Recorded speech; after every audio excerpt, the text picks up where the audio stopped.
you learn over time that you're not going to be able to please everybody. You know, you try to hit everything as much as you can, meaning your genres of music, but you're just not going to please everybody. If a majority of them are happy, you know, I think you've done your job. Hello and welcome to the Ronny Leber Show, where every week we bring you fascinating guests with inspiring stories of success and overcoming obstacles from the worlds of sports, business, and entertainment.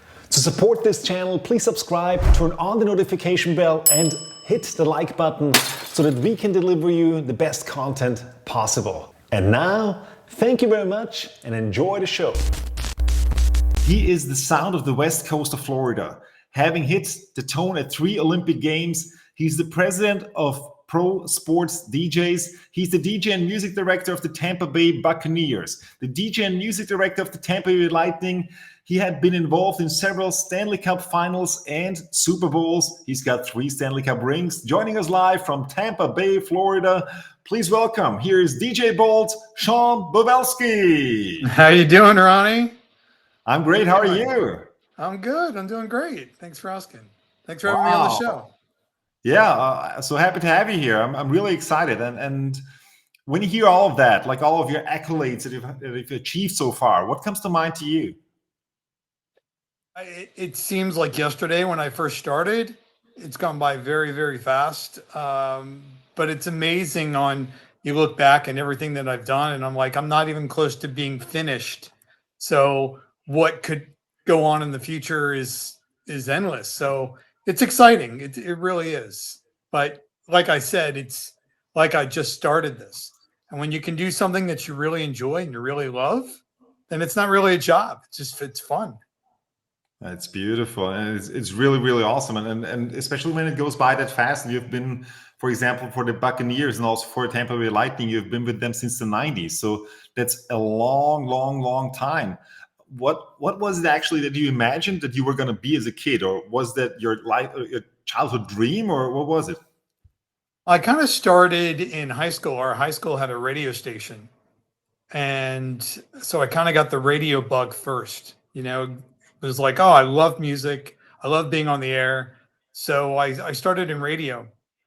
So I was in radio in high school. Then I got a job in Miami at a top 10 radio station. Started in the lower ends of the station, and got to do a little bit of running the board for some of the syndicated shows, and then I moved to Tampa. Went to college down here, started working in radio in Tampa, and then that kind of led me to make some contacts. And friends of mine were like, "Hey, we're going to be opening up the brand new Lightning Arena." They were already playing a year or two prior to me joining them, before they opened up the arena. And they're like, "We're looking for a DJ. You work in radio. Why don't you come on over and play the music for us?" And I'm like, okay, I love sports, I love music, let's do it. So wow. I kind of started that way. Very beautiful. And so basically you were following your passion. I guess that you were always interested in sports. Mm-hmm. Always. And so it's a great natural combination. And so basically you started out with the Tampa Bay Lightning. That was your first big shot. Yes. And it was also by following your passion, and somehow you made some contacts and you got there. So when you first got there, and I know that especially as a hockey DJ, you got to be really fast, because Correct. You do not really know what's coming. You know that you don't know when the next intermission is going to be, or when the next break is going to be, or interruption of gameplay. And it could be that somebody's going to go to the bench, or it's going to get a penalty, or that a goal is being scored. It can be that it's going to come a shorthander or a power play, or all kinds of things. So how did you adapt to that, and how was that the first time there? Oh, it's a learning process for sure. So when I built the library, I worked with the organization to go, okay, here are all the scenarios that's going to happen. Like you said, you're going to have your penalties, you're going to have your goals, you're going to have power plays. You're going to have penalty kills. So we created categories in our computer back then to play music that would work in those situations. And then we just built the library based on that. and then computers changed and we went from different software and we changed it up. But it kind of started just simply going, okay, what's the game? How does the game work as far as music's concerned, right? With the different categories. We then started there, built our library, and kind of evolved from that, from started in 1996 all the way to now, so you just kind of build from there. I was just thinking, because nowadays, of course, everybody knows you got all the songs on the computer. But back then in '96, I mean, did you start out immediately on the computer, or was it still with CDs or cassette tapes? Well, it started in '96 on a computer. So yes, it was Winamp basically. So, you loaded them from CDs into the computer, you could edit it, but it was basically just little boxes on the computer. And I had little windows set up, right, where I would label each window what the category was, and I would enter in there. But I would play my goal song off a cassette, and then I played it off of an Instacart when that came a little bit bigger. And then walk-in music, because in my computer were just the little hooks of the song. So walk-in music was from CDs. So I would just put CDs in and play that. And then it's kind of evolved where, CDs are no longer the case. And used to play the horn off of another Instacart button until we actually got a horn. It was a couple of years before we actually got a horn in the arena. And then it was a huge button that you press and blow the horn on. So yeah, it kind of evolved from there. But yes, you're right. It was cassettes and CDs, and then I had a whole CD library in the music room, and then all that became obsolete. So now it's MP3s and waves, mostly waves now. So you had to do actually some heavy lifting back then with all the physical stuff, CDs, cassette tapes, and so on. And what did you realize? Because I've done, let's say, several hundred hockey games as a DJ and stadium announcer, but by far not for you. It's got to be thousands or maybe even tens of thousands by now. What did you realize in terms of becoming faster and more flexible? Because in the beginning, you're just trying to catch up in a way, I guess, but then you're evolving with the process and you're getting really fast in reading the game and then doing all those kind of things, like learning to drive a stick shift car in a way, right? Yeah, I think it just becomes, it evolves over time. You get faster. The more you practice, the more you do it, the more adapt you get to the game, and the better ideas you have, and you figure out, okay, this song will work or this song will work, and then you put it in that category, and then you just kind of know. It's like riding a bike, and like you said, stick shift, right? You kind of understand what's happening, and you kind of anticipate it a little bit further. Like, people will say to me, how do you know what you're going to play tonight? And I'm like, I don't know what I'm going to play. It just kind of evolves as the game goes on. I might know what I'm going to play for warm-ups, or I might know what I'm going to play for walk-in. But as the game progresses, you have no idea. You don't know. Because you don't know where the game is going. Correct. So, what? Because you said you found out what song works. What makes a song work? It's a great question. I mean, obviously, if you play a Mariah Carey or a Whitney Houston song, right, there's slower ones. Like, for instance, I Want to Dance with Somebody right now is a big sing-along song right now. But if you played I Will Always Love You or something very slow, that's not going to work, right? So you find something with a beat, and you kind of evolve from there. When you first started, you picked everything that had a tempo, right? Now it's kind of, you listen to a song, and like, my son's into rap, so you can kind of listen to those songs and you're like, yeah, that's not going to work. Because over time you kind of gauge what works and what doesn't work. But like Fits in the Tantrums, the song called Hands Clap, you heard that for the first time and you go, that's going to work. You hear Zombie Nation by Kerncraft 4000, that's going to work. So there are certain songs over time that you go, yes, 100%, I'm playing that right now. But other ones just evolve over time. Mr. Brightside by the Killers has been around for years, right? Just recently, well, maybe about 4 or 5 years ago, Michigan decided to play that song, the University of Michigan, and everyone started singing along with that. And as time goes on, other arenas have picked it up, and that song has become big again.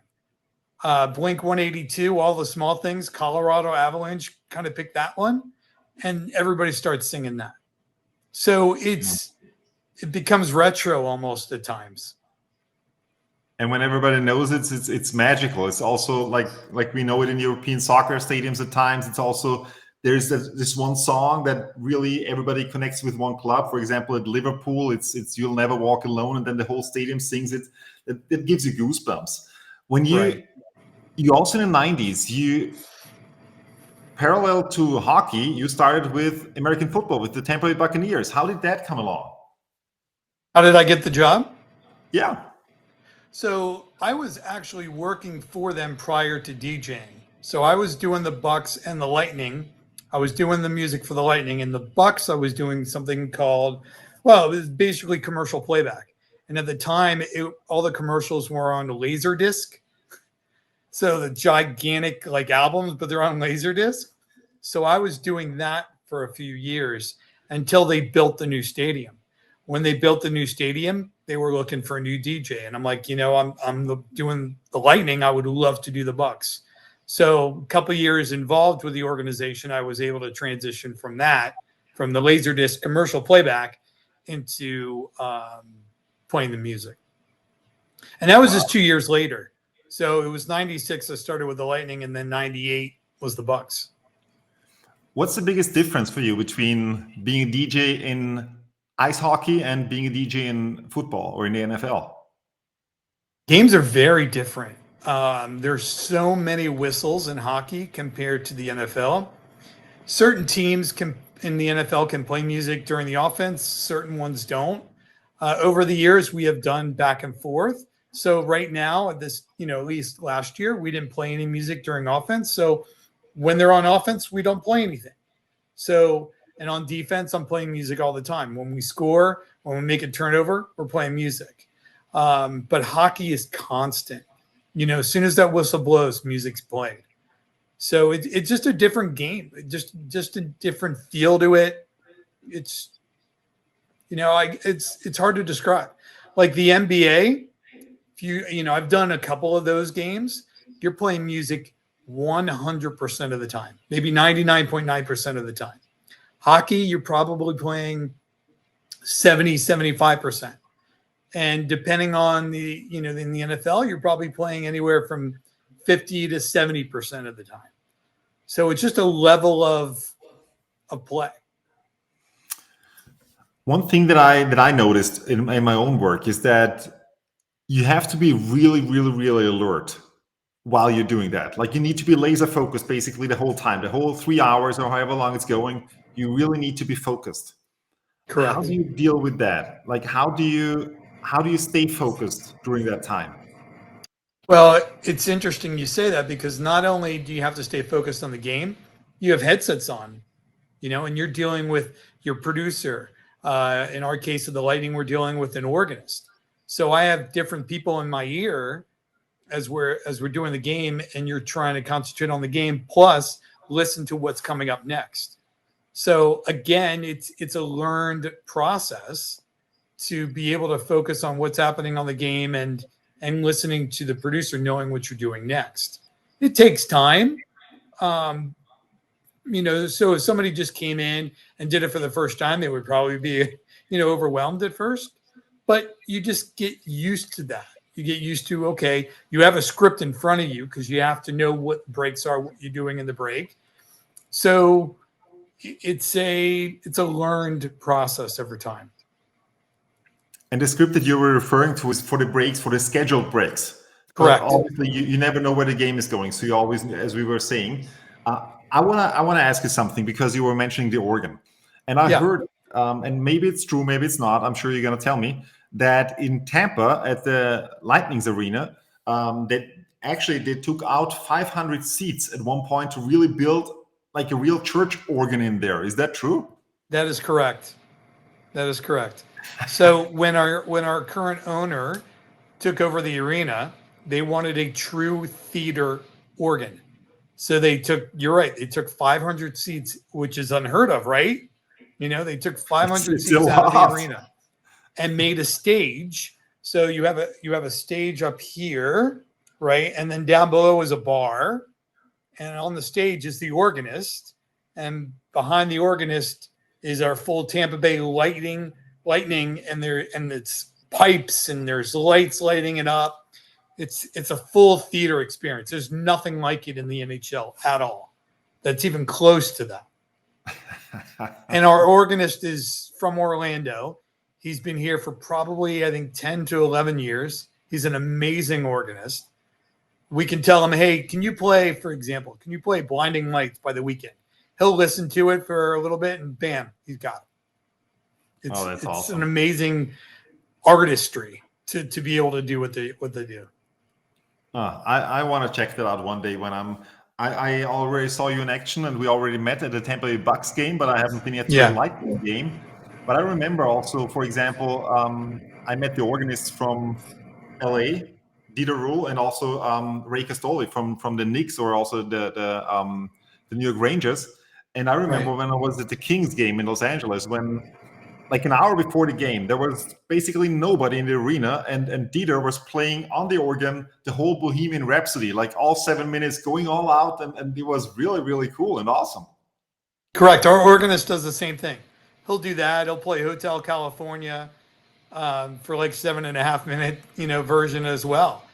And you're right. Like our doors during the regular season open up at 5:30 for premium doors, and he'll play for 30 minutes. And he'll play all sorts of things, just like Dieter. Dieter and I actually worked together in Salt Lake City. Oh, beautiful! Very cool guy. At the Olympics. Yes, correct.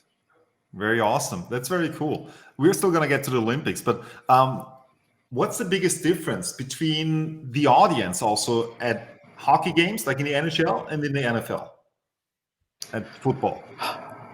Again, it's because the game is different, right? In hockey, hockey and basketball, I would say, are very similar sports, where somebody can take the ball and go down the court and dribble the ball and go down slam dunk, right? And that can happen quite a bit very quickly.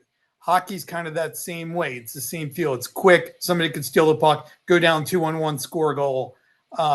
In football, it's a little bit more methodical, of a game where you're driving down the field. Now, granted, you could have the turnovers, you can have the long passes, but like Tom Brady, right? Tom Brady was with the Bucks. He was with New England. He was a very methodical type of guy where he worked his team down the field, took time off the clock, and scored a touchdown.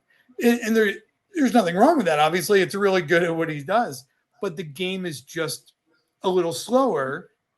The action is there when it happens, but it's a little bit slower of a game, as it happens. If that makes sense. It does, absolutely. And it's really like a lot of smaller plays, but like really methodical, as you were saying, to make the progress, instead of some others who are like wild shooters, like the Wild West, but then maybe some magic trick comes out of the pocket, or it goes the other way. So there's definitely some magic moments in the NFL for sure, and it can happen really quickly, and for periods of time, and then again it'll slow down a little bit. So it's just a different game, different feel. How is it for you? You already mentioned a bit like working with the Lightning organization. How is it with the Bucks organization? As far as the game presentation? Yeah, in general, like also how involved are you with, in general, with the whole entertainment planning? Like, for example, with coming up, do you have meetings around that where you sit together with your team, also with other people that you network with, people in the NHL or NFL that are also DJs at their respective arenas, and then do you come together also at the organization, the Bucks or at the Lightning, to really say at the beginning of the season, okay, this is what we want to accomplish this year, this is what we want to do different? Or are you involved in that kind of conversations? So yeah, to an extent. So each team each, NFL, NHL, whatever sport organization will have their own game presentation crew that are full-time. And they're the ones that really are coming up with the plans throughout the year. Now, we'll have rehearsals at the beginning of the year, and they'll share those plans with us on what we're going to do, how we're going to do it, what our direction is, with music-wise, with video-wise, with cameras. And we'll go over that at the beginning of the year.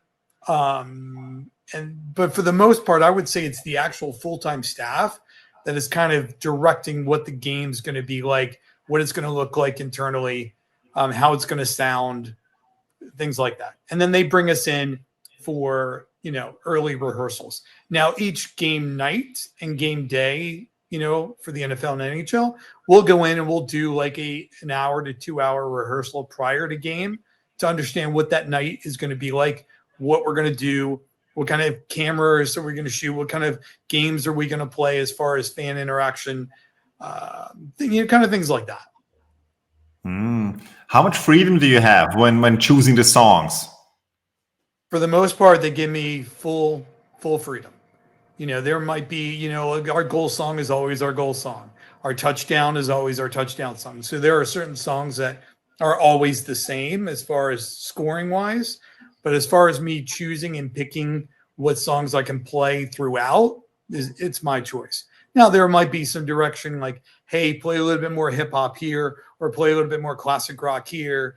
But again, they'll allow me to choose the songs in that genre. Just to understand, to give an understanding also to the watcher or listener who is maybe not as familiar with the difference of a DJ at a sports event to the DJ in a club. But it's very different, isn't it? It's very, very different. Very different. So a DJ at a club, I've never been one, right? So they're more of a, you have Serato. It's a program called Serato, right? And you have this setup where it actually looks like turntables, but they're not. They're kind of, rotating, I guess, samples of what a record would look like, right? And they can mix in between. So at a club, you're always constantly hitting them with certain beats and certain levels of music. At a hockey game, it's not, or football, it's not quite like that. There are periods during each game of each sport that you can fill in times with that kind of style, as far as like maybe walk-in, intermission, warm-ups. But for the actual in-game play, it's not the same. You almost are playing tracks to enhance the game. People come to watch a game. The music is there to make it, you get enhanced. The one thing I've learned too, Ronnie, that's very interesting is a lot of people have a lot of different opinions about music, right? So somebody might come in and go, I'm a classic rock guy. And this one particular night or over a period of time, there's not a lot of classic rock. And they might go, oh, the music's not very good. Somebody is like, oh, I like top 40. We play top 40 or we play classic rock that night.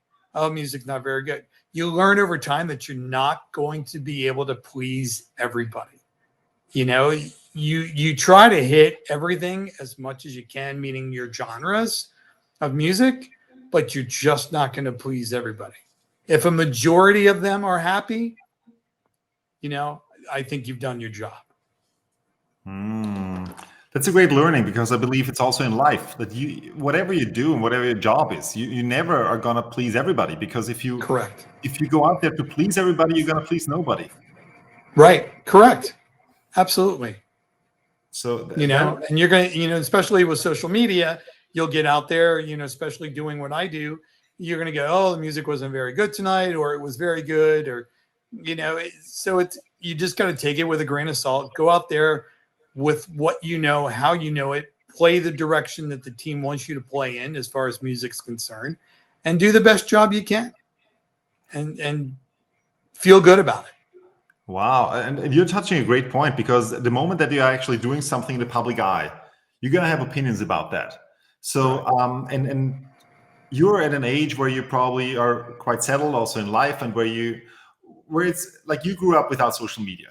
Yeah. But what advice would you give to somebody who is just starting out in an age of social media? I started, for example, in 2009. It was not on social media, but there was like a team forum, and I remember in the beginning there were some things like "Who is the new clown?" or something. Yeah. So thank God that changed. But how do you deal with when there comes something that is not so nice? You just, like I said, you take it with a grain of salt. You know, you either deal with it, or you just go, you know what, that's his opinion or her opinion, or whoever's opinion, right? And you go, okay, that's what they feel. This is what I'm doing. Are my superiors happy with what I'm doing? Is the crowd interacting with what I'm doing? Is the energy level high in what I'm doing? Then that's all I can go on. I can't worry about, 4 or 5 or 6 or 7, whatever it is, amount of people that are upset with what I'm doing. If my superiors are happy with what I'm doing and I'm doing a good job and I'm delivering what I need to deliver, then I'm okay. And I just move on. It's hard at first, right? It is hard because you want to please everybody. That's what, it's ingrained in everybody, I think. You want to try to appease, especially in the jobs that we do, you want to appease everybody. And it's hard. Let's talk magic moments for a while, because you were mentioning magic moments before, and you've had the pleasure to have quite a few. And while we're still staying with the Bucks and the Lightning, let's talk first Lightning. You won 3 Stanley Cups. I believe that those are probably within your magic moments. Oh, absolutely, absolutely. It's interesting. To give you a quick story. So in 2004, when they won their first cup, throughout the year, I had told my boss, I'm like, listen, I'm going, it's a personal story, so it's kind of funny. I told my boss, I'm like, I'm going to Italy in May. And he goes, you're going to miss the playoffs? And I'm like, they haven't made the playoffs in so long. He's like, you're going to miss it. I'm like, I'm not going to miss it. They're going to be fine. So we end up getting through the first round. I'm like, oh, okay. We get through the second round. I'm like, oh my gosh. Right. So now the third round, I was able to work the first 2 games of the third round, and then I went on my trip. So I missed, let's see, with our home team. So I missed games 5 and 7. So I was over in Italy. I got engaged at that time. So, in 2004, you had internet, but that's kind of it, right? So I was trying to follow them, and I woke up the day I was leaving for Game 7 and found out they won, because, we were in Italy and we're way past their time. Found out that the Lightning won in Game 7. I'm like, oh my gosh, I'm going home to do the Stanley Cup. Are you kidding? So I fly home, and so overall I only missed 2 games, but coming back and being able to do, the game against Calgary and to finish it in Game 7 and win the Stanley Cup, it was unbelievable. Unbelievable. Unbelievable. And then to get a ring, and then, so that was 2004. So then 16 years later. Well, you actually got 2 rings because you also got engaged. Yeah, yes, that's correct. At the wedding, then. That's correct. That's correct. You're right. So then in 2020, COVID hits, right? And they win the cup again, but they win it in a bubble. So they go up and they play in Edmonton in a bubble. Nobody's there. We did a watch party, with maybe a couple thousand people all spread apart. And, we won the Stanley Cup there, but it kind of, it was great. It was awesome, but it wasn't here, So then they come back in 2021 and they win it here against Montreal. Again, a kind of a COVID year, but towards the end, everybody was there and you got to celebrate with, full house. And that was unbelievable again, and then last year we went back to the Stanley Cup again, but we just kind of felt, short. We had a lot of injuries, but to be able to do that and to live that experience, it's priceless. It's priceless. It's incredible. Absolutely incredible. Wow. And besides that, you also had some magic moments with the Tampa Bay Bucks. Correct. the Bucks won the Super Bowl in 2002, and we were able to do a playoff game at home against the 49ers. And then they were able to, then they went to Philadelphia to win. And then they went up to San Diego and won that game. And then we had a celebration at the stadium, which was really, really cool. And then they won it again with Tom Brady, which was amazing. I think but that year when we were in the playoffs and won the Super Bowl, games. They were all away games. So, but it was still really cool to experience that. But the Super Bowl was at home. Yes, the Super Bowl was at home. And that, again, during a COVID year, I was not, at that point, the NFL kind of takes over. And all our game production crew, for the most part, did not work it because the NFL does it. But we were there in a different capacity working, doing different jobs. But we were able to experience being at that stadium and being the first ever team to win a Super Bowl at home. Now, obviously, the second year the Rams did it, but we were the first ever to do it. And it was amazing. How was it? Just amazing. I mean, we're literally doing different jobs, right? And I told my boss, who's our producer, he was there. We were all standing there watching the game because our jobs at that point were done. And I'm like, when are we ever, all three of us, going to be standing here watching the Bucks playing the Super Bowl at home, and we're standing here talking? It's crazy. And to beat the Kansas City Chiefs, and nobody thought that was ever possible. That was insane. Now, if you could go back and wish that, COVID didn't happen and we had a full 68,000 people there, that would have been wonderful. But, it is what it is. It was still unbelievable. We were there. We enjoyed it. It was incredible. In general, when you think about it, Tom Brady was playing for 3 years for the Bucks. Correct. And like when he first came there from New England, it was like a total frenzy, like a total media frenzy. Everything in or the whole NFL, everybody was talking about Tampa Bay. How was that for you? Could you also feel that? Yes. Now, but if you think about this. So free agency happens. Tom Brady comes, right? 2020. But it's 2020, but it's a COVID year. So for the first year, nobody came. Like, I think probably maybe towards the end, there was a handful of people there, but maybe the first 4 or 5 games, and I don't recall, but I played music in front of nobody. It was really weird, playing, and at that point, it was all for the players. We were playing music for the players at that point. But that was kind of very strange to be able to play music for absolutely nobody in the stands. It's crazy. I had a similar experience when we had the Austrian Soccer Cup final in April or May of end of May 2020, and we were 198 people in the stadium, including the players and the refs. It was just really, and I was announcing it for nobody, basically. Right. We had a production crew, basically producing a game, for nobody. The players, of course, and TV. The TV had the video screen sometimes, but it was like a full-blown rehearsal in a way, It's crazy. I think what every fan, of course, is asking themselves, like you as somebody who's working there in the organization, do you also get to interact with the players, like with the hockey players or with the football players? No. Now there might be other people in the organization, like they might have DJs that go out for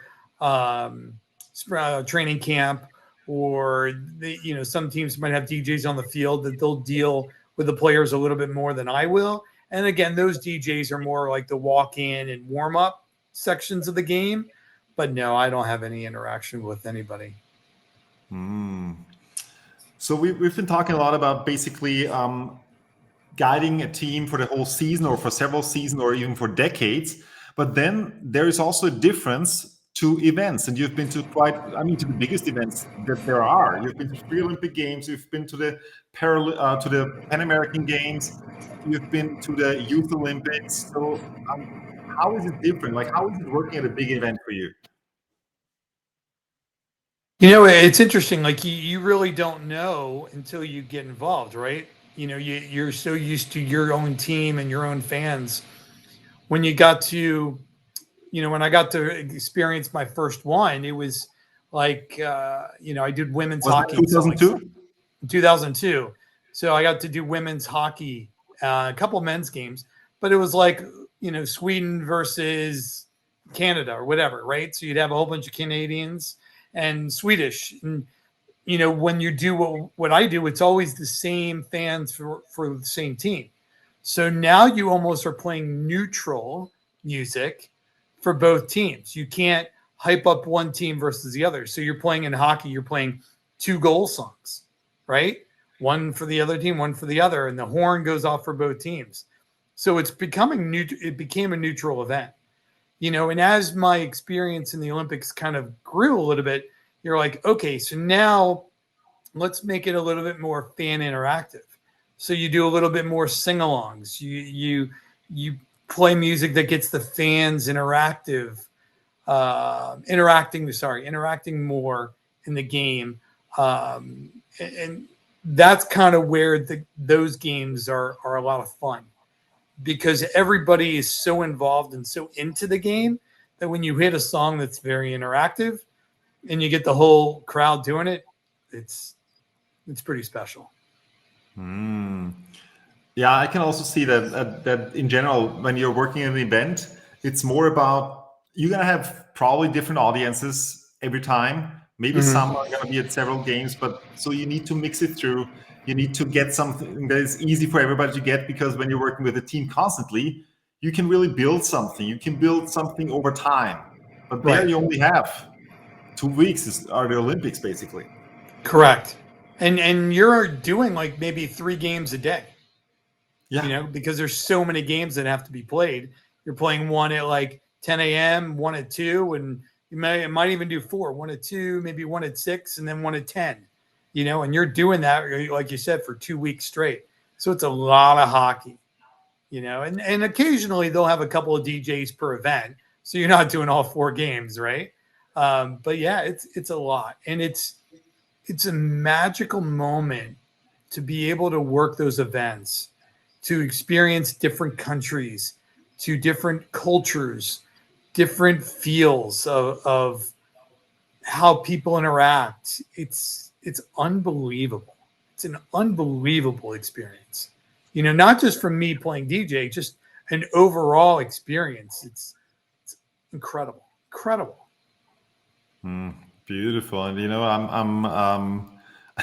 I was doing the Youth Olympics 2012, men's and women's hockey, and we had 4 games a day, and so it was really a lot. And I remember the women's hockey especially, the level of the teams was very different, and Sweden was just dominating everybody. And I remember there was like a 27-0, 27-0, and, and there was like Sweden was playing shorthanded, like they were one player less on the ice than the other team, and they were still, it looked like a power play for Sweden. They were all on the other side, were scoring 4 goals in the shorthanded time. It was crazy, like the time was not passing, but still it was beautiful. It was really, really great. Well, here's an go ahead. No, go. Interesting story. So in Vancouver, I did the regular Olympics, and then I did the Paralympics. So Canada has, you know, sled hockey, right? So Canada and US are normally the dominant teams in sled hockey. So this particular year in 2010, Japan made it to the gold medal game, and they played Canada. So it was almost like a miracle on ice. 9 times out of 10, Canada is going to win this game. You know, the entire crowd is Canadian. It's home, you know, basically home ice. And Japan ends up shocking them and winning. And for them, that moment will never, ever go away. You know, that's kind of like, you know, the US's miracle on ice. They're never going to beat the Russians, ever, ever, ever. You know, they played them before. They got crushed. They go in and they beat them. So moments like that will live forever. Yeah, beautiful. 1980, Lake Placid. Yes. It was basically the Russians or the Soviet Union at the time. They hadn't been beaten for almost 20 years. Like they basically were the dominant force. Right. And I think if I'm not mistaken, they had played the U.S.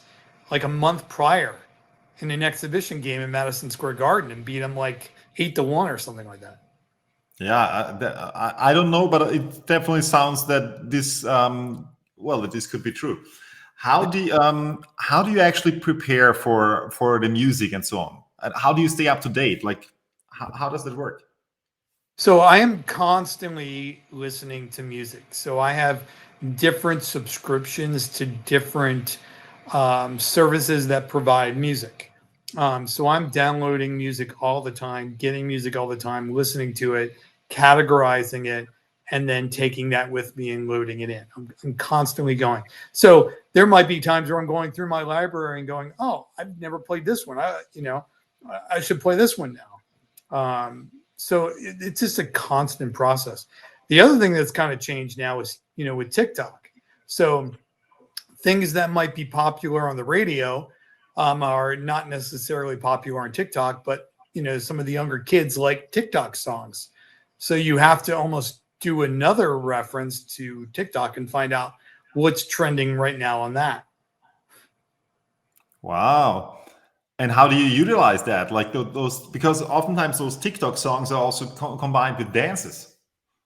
Correct. So you find those songs that are trending and are very hot, and then you take, like I brought up The Weeknd prior, right? The Weeknd Blinding Lights was a TikTok song. It didn't start off that, and then it became one. And then you play that, and then you see the dances. Earth, Wind, and Fire, Let's Groove. Again, these was about a year or so ago, but there was a dance to that. So he's taking these old songs and making them popular again. Mariah Carey, I think I heard today, it's called It's a Rap, and it's a sped up version, and that's popular now. Wow. I also, in the intro, I also told that you're also the president, and that's how we got to know each other, that you're also the president and the founder of prosportsdjs.com. And so basically, tell us about that, because it's also about networking, bringing everybody together, and also what has come through that to you. Well, just to clarify, the .com has kind of gone away now. The website is no longer, but the Facebook group is still there.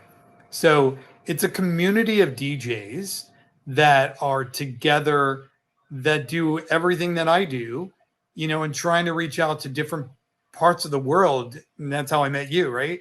But throughout the US and throughout international, to see what other DJs are out there. What are they doing?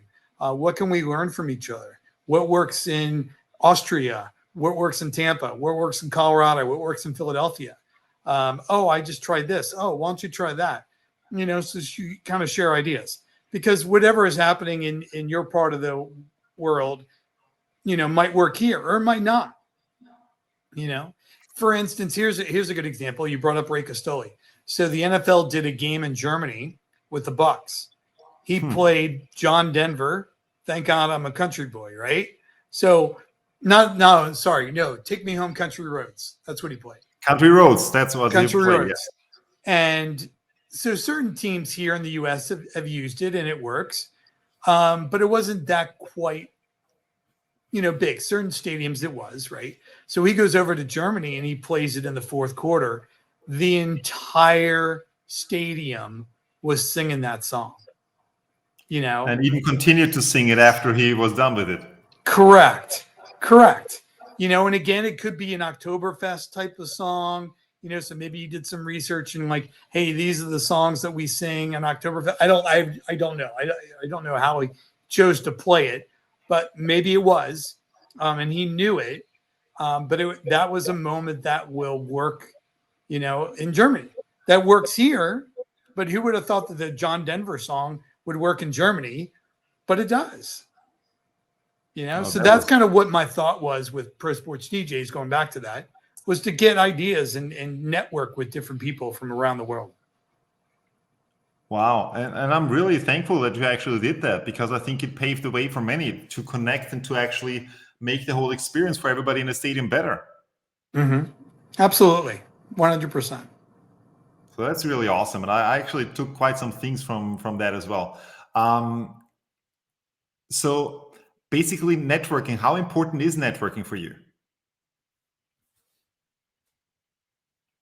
It is, but it isn't. It is nice to know different DJs from around the NHL or the NFL, because you can kind of bounce ideas like we talked about, or kind of go, hey, what are you guys doing in this situation? What are you guys doing in that situation? So in that respect, it's invaluable, right?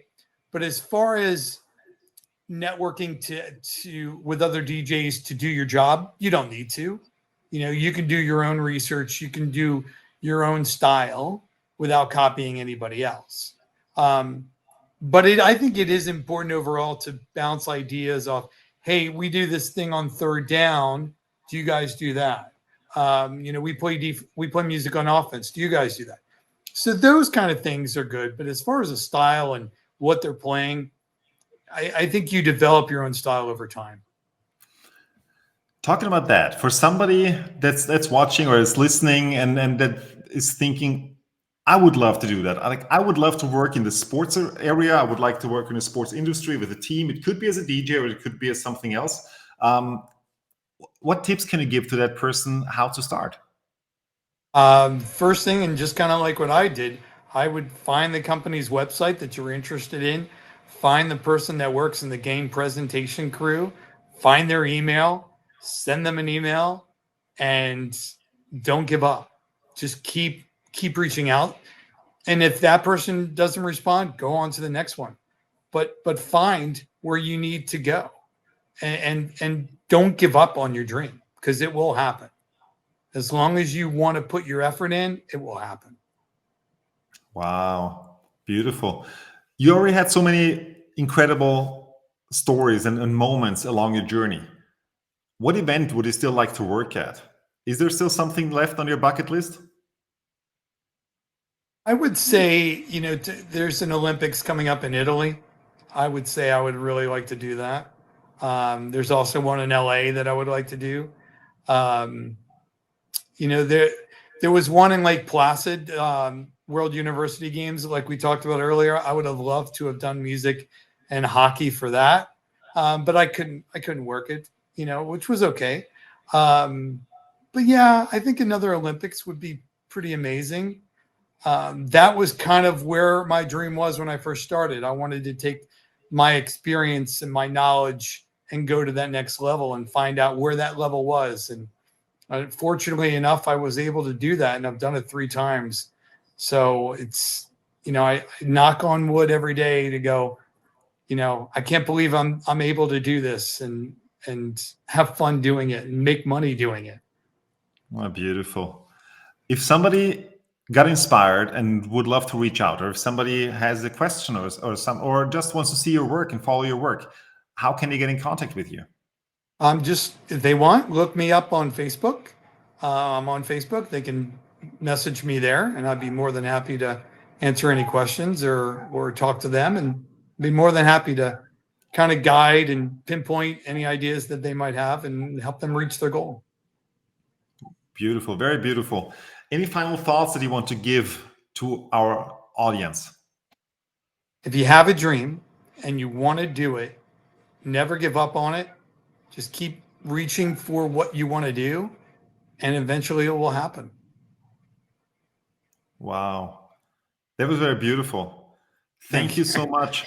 Thank you so much, Sean. Thank you so much for everything that you shared with us today, and also for all the beautiful stories and the magic moments. And I believe that at least every sports fan out there can really relate to those stories, and maybe even has them still in their mind, in their heads. So thank you for being here. Please get up one more time. Sean Bovelsky. Thank you. It was a pleasure.